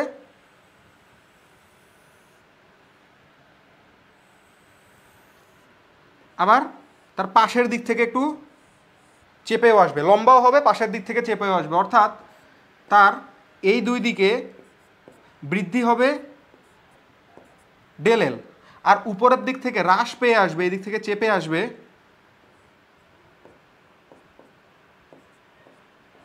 ডেল আর। এবং এইটার অনুপাতটা বিভিন্ন পদার্থের জন্য বিভিন্ন রকম হবে। ইস্পাতের জন্য যেমন হবে, তামার জন্য এরকম হবে না। রাবারের জন্য যেরকম হবে সেরকমটা লোহার জন্য হবে না, ঠিক আছে? এবং এই রেশিওটাকেই আমরা বলি হচ্ছে পয়সনের অনুপাত। একে সিগমা দিয়ে প্রকাশ করা হয়, সিগমা দিয়ে। তোমরা ভালো করে সিগমা সেলে অনেকভাবে লিখতে পারো, অনেকে এই যে এইভাবেও লেখে, যা খুশি লিখতে পারো, যেমন করে লিখো না কেন। পয়সনের অনুপাত ইকুয়াল টু হচ্ছে পার্শ্ব বিকৃতি বাই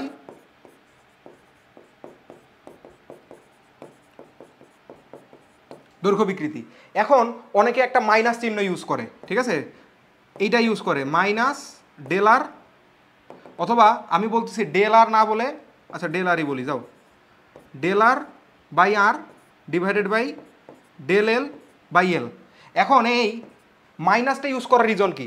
কারণ আমরা সবসময় ডেল জিনিসটাকে বলি শেষ মাইনাস আদি, ডেল মানেই শেষ মাইনাস আদি। তাহলে তুমি যদি শেষ ব্যাসার্ধটা ধরতে চাও তাহলে কি হবে? শেষ ব্যাসার্ধটা ছোট আদিটার তুলনায় যদি লম্বা হয়, ঠিক কিনা বলো? শেষ ব্যাসার্ধটা ছোট হবে যদি তারটা লম্বা হয়। তার মানে একটা অনুপাত যদি পজিটিভ হয় আরেকটা আসবে নেগেটিভ। কারণ কি? যদি দৈর্ঘ্যটা বেড়ে যায় তাহলে কি দৈর্ঘ্যের চেঞ্জটা পজিটিভ, আর দৈর্ঘ্য বেড়ে গেলে অবশ্যই ব্যাসার্ধটা চেপে আসবে, ব্যাসার্ধটা চিকন হয়ে আসবে। চিকন হয়ে গেলে কি হবে? ডেল আর বাই আর এটা হয়ে যাবে নেগেটিভ, ঠিক আছে? উল্টাভাবে যদি তারটা মোটা হয়, মোটা হলে কি হবে? এই যে ডেল এলটা হবে নেগেটিভ, সেই ক্ষেত্রে আবার ডেল আরটা হয়ে যাবে পজিটিভ, যার কারণে একটা মাইনাস দেওয়া হয়। কিন্তু আমি কখনো মাইনাস ইউজ করি না। কারণ কি? আমি সবসময় ধনাত্মক মানগুলোকে নেই। কেমনে? আমি সবসময় নিব ডেল আর ইকুয়াল টু বড়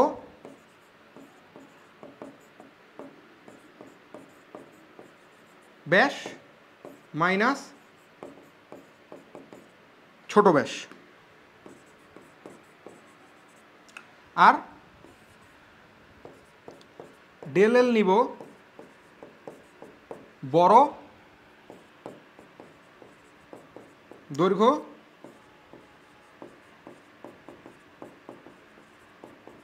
বাই ছোট দৈর্ঘ্য। তাহলে আমি যদি সব কিছু আমার মতো করে পজিটিভ করে নিই তাহলে তো আমার আর আলাদা করে ফর্মুলা অন্য কিছু লাগে না, তাই না? তাহলে আমি এটাকে কি লিখব?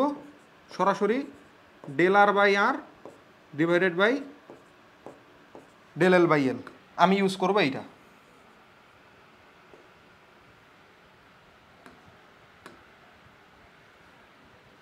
ক্লিয়ার?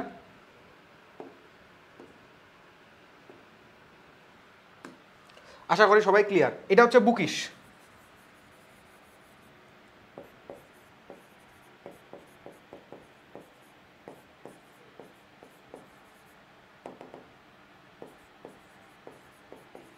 এটা হচ্ছে বুকিশ ফর্মুলা।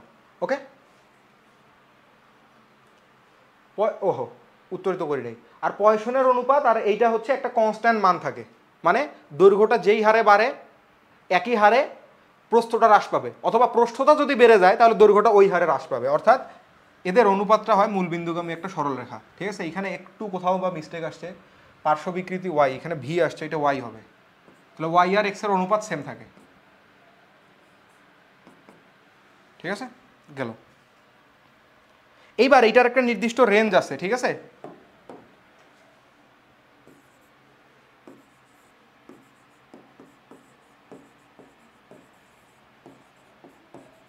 রেঞ্জ মানে কি? সীমা। এই সীমাটা হচ্ছে -1 থেকে 0.5 পর্যন্ত, -1 থেকে 0.5 পর্যন্ত। বাট প্র্যাকটিক্যালি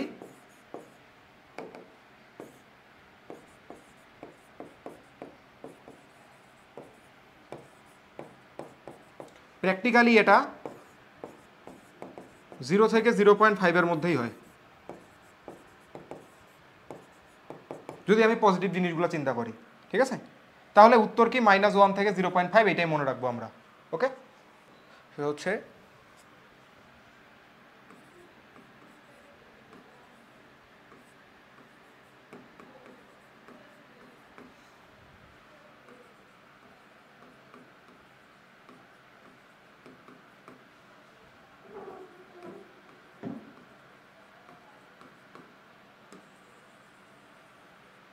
প্রত্যয়নী বল দ্বারা কৃতকাজ।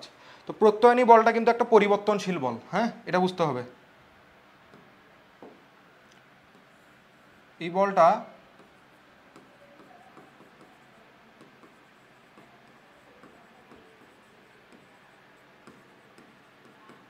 বলটা যেহেতু পরিবর্তনশীল বল, সেহেতু আমাদের এইটার কৃতকাজ কিন্তু আমরা ডিরেক্ট পাবো না, আমাদেরকে ইন্টিগ্রেশনের মাধ্যমে কৃতকাজের রাশিমালা নিয়ে আসতে হবে। তো আমাদের তো ইন্টিগ্রেশন করার প্রয়োজন নেই, এই জিনিস কখনো আসবেও না।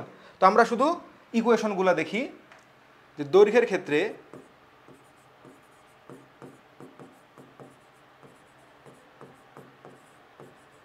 দৈর্ঘ্য বিকৃতির ক্ষেত্রে রাশিমালাটা কি আসে? রাশিমালা আসে W equal to half of F L. ছোট হাতের এল, ঠিক আছে, মানে এলটা হচ্ছে দৈর্ঘ্য বৃদ্ধিটা। এখন এই জিনিসকে আরও চেঞ্জ করে লেখা যায়, আমরা কি জানি F by A equal to Y into L by L, তাই না? তাহলে এফ এর পরিবর্তে আমি কি বসাইতে পারি, ওয়াই এ এল বাই এল। এই মানটা এখানে বসায় দিলে কি পাওয়া যাবে জানো, half of Y A L square by L. খেয়াল করো, এল এর এই এফ এর জায়গায় বসছে এ ওয়াই এল বাই এল, এখানে এল এরটা এল এর সাথে গুণ হয়ে যাবে এল স্কোয়ার, আর নিচে এলটা থেকে যাবে। এখন তুমি চিন্তা করো, আমি যদি এই এলটাকে চেঞ্জ করতে চাই, এলটাকে, তাহলে এলটাকে চেঞ্জ করে কি লেখা যাবে, এল ইকুয়াল টু কী হয়, প্রথমে এইখান থেকে এইটা লিখছি, তারপর এইখান থেকে এইটা লিখবো। তাহলে এল ইকুয়াল টু হচ্ছে F L by A Y. তাহলে এই মানটা এখানে বসায় দাও, এই এল এর মানটা শুধু বসাও, কি কি জিনিস কাটা যায় খেয়াল করো, এফ এর জায়গায় হয়ে যাবে এফ স্কোয়ার, দেখো খেয়াল করো, জাস্ট এই এলটাকে চেঞ্জ করতেছি, এলটাকে চেঞ্জ করলে কি পাওয়া যাবে, এফ স্কোয়ার, তারপরে আর কি হবে, বাই এ ওয়াই।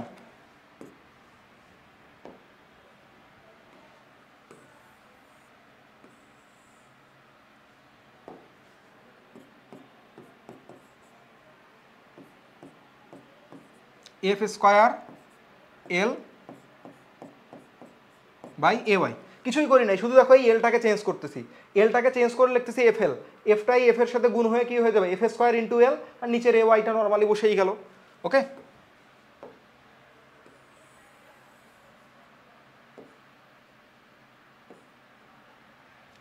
এখন এই জিনিসই যদি আমরা কৃন্তন বিকৃতির জন্য দেখতে চাই,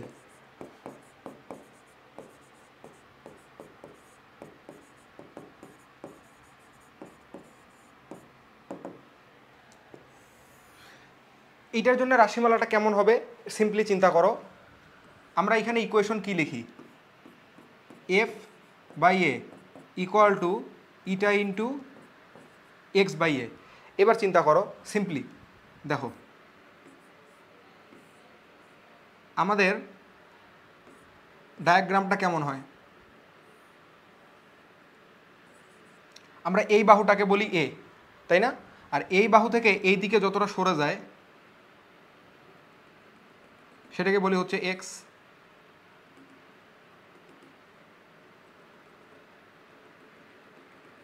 এইরকম কিছুটা।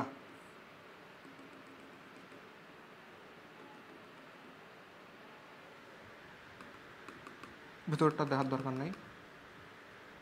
এখন আমরা এই এটাকে এ স্কোয়ারের সাথে তুলনা করতে পারি, ঠিক আছে, তুলনীয়, জাস্ট তুলনীয়, A equal to A square. তাহলে ইকুয়েশন কি দাঁড়াবে, F by A square equal to eta into X by A, বা F equal to eta X A, eta X A.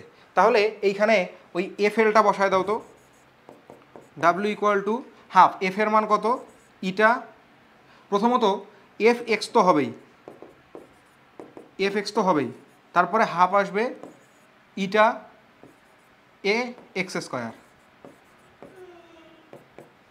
Eta A x square এই পর্যন্ত রাখলেই হয়। তারপরেও যদি তুমি এফ দিয়ে আসলে দেখাইতে চাও এক্সটাকে চেঞ্জ করে, তাহলে এক্সকে চেঞ্জ করতে চাইলে এক্স ইকুয়াল টু আসবে এফ বাই ইটা এ। তাহলে এই জায়গায় তখন কত আসবে, এফের এক্সের জায়গায় আসবে এফ বাই ইটা এ, তো তাহলে এটা আসবে half of F square by eta A. Okay, clear গেল এটা।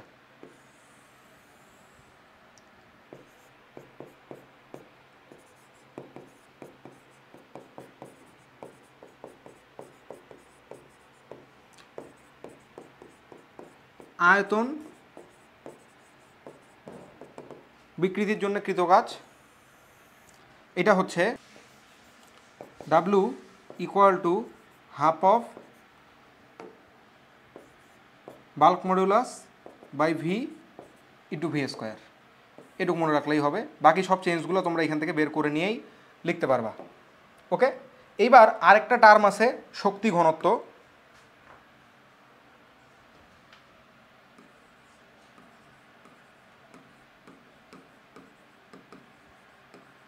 একক আয়তনে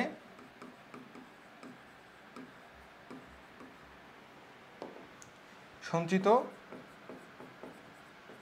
শক্তি বা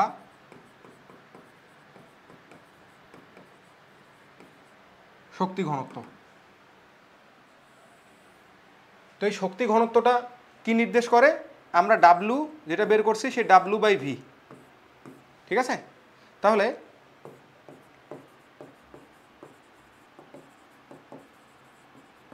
শক্তি ঘনত্ব ইকুয়াল টু, এটা মনে রাখবা, হাফ গুণন পীড়ন গুণন বিকৃতি। হাফ গুণন পীড়ন গুণন বিকৃতি তিনটার জন্যই সেম, তিনটার জন্যেই সেম। তাহলে হাফ ইন্টু পীড়ন, দৈর্ঘ্যের জন্যে পীড়ন কত? এফ বাই এ, বিকৃতি কত? L by L. আবার হাফ এটা কত? F tangential by A into কত? থিটা সি, অথবা এক্স বাই এও বলতে পারো। আর এটার জন্য হাফ, এটা হচ্ছে পি আর এটা হচ্ছে ভি বাই ভি। ওকে, তাহলে এই তো গেল তিনটাই ফর্মুলা তিনটার জন্যে।